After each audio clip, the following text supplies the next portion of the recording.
Los Angeles, 2013. A city of dreams and of disappearances. Downtown, on Main Street, stood a decaying building with a beautiful name, the Cecil Hotel. It had been a home for the lost for nearly a century. Addicts, drifters, runaways, the desperate. And one cold January night, it welcomed a new guest, Elisa Lam, a 21-year-old student from Vancouver. 19 days later, she was found, floating lifeless in the hotel's rooftop water tank. But what the world can't forget is the video she left behind, a 2-minute elevator recording that captured something no one could explain. This is the story of Elisa Lam, the girl who vanished into thin air, inside a locked hotel. Elisa Lam was bright, curious, and deeply introspective. She kept a blog called Etherfields, where she wrote about books, loneliness, and her struggle with bipolar disorder. In January 2013, she left Vancouver on a solo trip down the West Coast, a journey of self-discovery. San Diego first, then Los Angeles. On January 26th, she checked into the Cecil Hotel, room 506.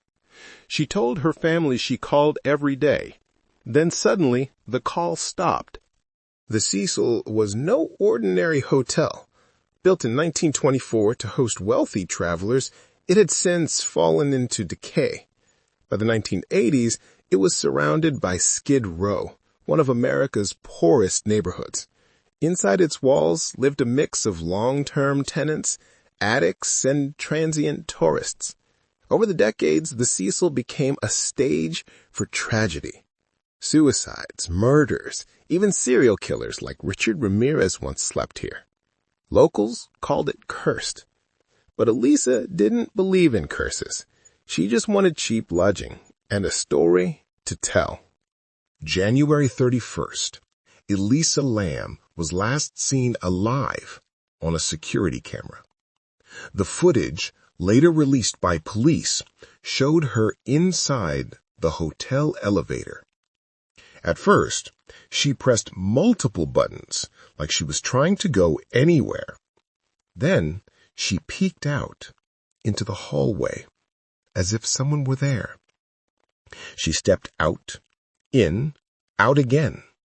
Her hands moved oddly, waving, twisting, pressing against the air. She spoke to someone unseen, and then she disappeared from frame. The elevator doors stayed open for almost 2 minutes. Then it rose, empty. That footage spread across the internet like wildfire. Millions watched. No one understood. Days passed. Elisa's family flew from Canada. Flyers papered downtown. Police searched every floor, every room. Dogs picked up her scent, then lost it near a fire escape that led to the roof. But access to that roof was supposed to be locked. Detectives questioned staff and guests. Some complained about low water pressure and a strange taste from the taps. 2 weeks after her disappearance, a maintenance worker climbed the hotel roof to check the tanks. When he opened one, he saw her floating, face up. Elisa Lam's body was recovered on February 19th. She was found naked, her clothes floating nearby. The lid of the tank was open when discovered. The autopsy revealed no signs of assault, no drugs except her prescribed medication. Cause of death, accidental drowning. But how did she get there? The roof door was alarmed. The tank was heavy and tall, with no ladder on the outside. For some, it made no sense. For others, the answer lay not in crime, but in her mind. The video turned the case viral. Reddit threads, YouTube breakdowns, paranormal channels. Everyone had a theory. Some claimed she was possessed. Others said someone followed her into the elevator and cut the footage. A few pointed to a horror film, Dark Water, whose plot mirrored her death. But police leaned on science. Elisa was bipolar, and her medication levels suggested she'd stopped taking her full dosage. Psychosis, hallucinations, confusion, all possible. Maybe she wandered to the roof, found a way up, and fell in. An accident, born of delusion. Still, questions remained. Why did the elevator behave so strangely? Why did she act like she was hiding from someone?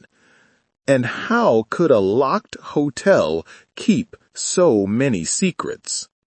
To understand the fear, you have to understand the Cecil Hotel. Since its opening, it had witnessed over a dozen suicides and at least 3 murders. In the 1980s, serial killers Richard Ramirez and Jack Unterweger both stayed there. Some called it the Hotel of Death. After Elisa's case, it rebranded, changed its name, its owners, its story. But history doesn't leave that easily. Every new guest still feels it. The chill in the hallway, the echo of an elevator that never quite arrives on time. Eventually, investigators concluded Elisa Lam died alone by accident. No evidence of foul play. Case closed. But closure isn't truth. Her parents never accepted the explanation. Her followers online still analyze every frame of that elevator video, every timestamp, every motion, searching for meaning. Because when logic ends, mystery begins. And the Cecil feeds on mystery. Today, the elevator footage still circulates online. Millions of views, endless theories.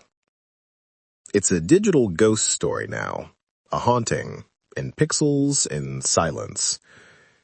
Elisa Lam wanted to explore the world.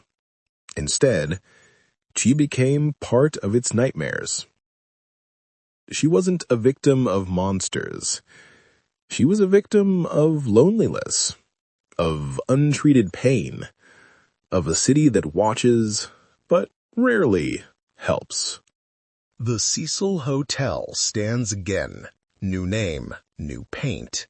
But no matter what they call it, every elevator there carries the shadow.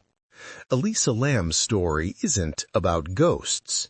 It's about how easily a person can vanish in plain sight.